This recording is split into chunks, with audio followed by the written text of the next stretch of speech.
Welcome to our Maha Periyava களஞ்சியம் channel.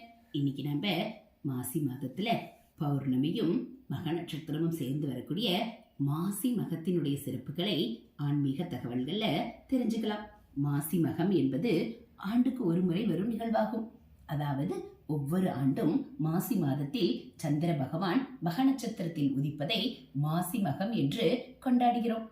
மகாமகம் என்பது 12 ஆண்டுகளுக்கு ஒரு முறை வரும் நிகழ்வு. குரு பகவான் கும்பராசியில் சஞ்சரிக்கும் காலத்தில் மாசி மாதத்தில் வரும் மக நட்சத்திர நாளன்று மகாமகம் நடைபெறும். புராணங்களில் மாசி மாத மக நட்சத்திர நாளில்தான் பிரம்மகத்தி தோஷம் தாக்கிய வருண பகவானுக்கு சிவபெருமான் விமோச்சனம் அளித்தார். கடலில் ஒளிந்திருந்த வருண பகவானை மீட்ட மாசி மாத நன்னாளன்று கடலில் நீராடுவது அனைத்து சாபங்களையும் போக்கும் என்பது ஐதீகம். தட்சராஜன் தனது மனைவி வேதவள்ளியுடன் ஒருமுறை யமுனை நதியின் நீராட சென்றிருந்தார். அப்பொழுது தாமரை பூவில் வளம்புரி சங்கு ஒன்றை கண்டெடுத்தார். அந்த வளம்புரி சங்கை கையில் எடுத்த உடனே அது அழகான பெண் குழந்தையாக மாறியது.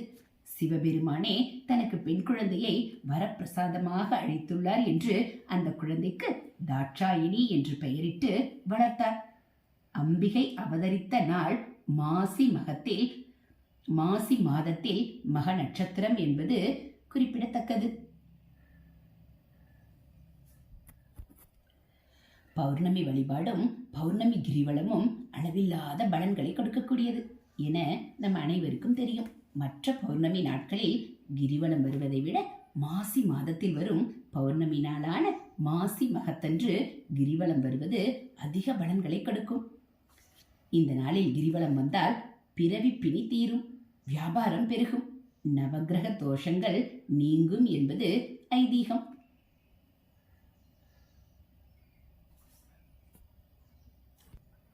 பல திருத்தலங்களில் பௌர்ணமி கிரிவலம் சென்று வழிபடும் வழக்கம் பக்தர்களிடம் இருக்கிறது.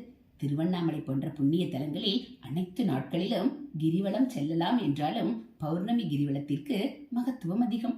குடும்பத்தில் உள்ள எந்த பிரச்சனை தீர வேண்டும் என்றாலும், கடன் தொல்லையிலிருந்து விலக வேண்டும் என்றாலும், குழந்தை பாக்கியம் கிடைக்க வேண்டும் என்றாலும், செல்வம் சேர வேண்டும் என்றாலும், வறுமை நீங்க வேண்டும் என்றாலும், பாவங்கள் சாபங்கள் விலக வேண்டும் என்றாலும் மாசி மகம் நாளில் கிரிவலம் சென்றால் இவை அனைத்தும் தீரும்.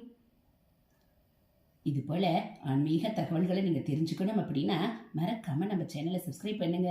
கூடவே பெல் ஐகானை கிளிக் பண்ணி ஆளுங்கிற பட்டனையும் அழுத்திடுங்க. நம்ம சேனல்ல வரக்கூடிய ஆன்மீக கதைகள் எல்லாம் உங்களுக்கு பிடிச்சிருந்தா ஒரு லைக்கும் கமெண்ட்டும் கொடுத்து உங்களுக்கு தெரிஞ்சவங்களுக்கும் ஷேர் பண்ணுங்க. தேங்க்யூ.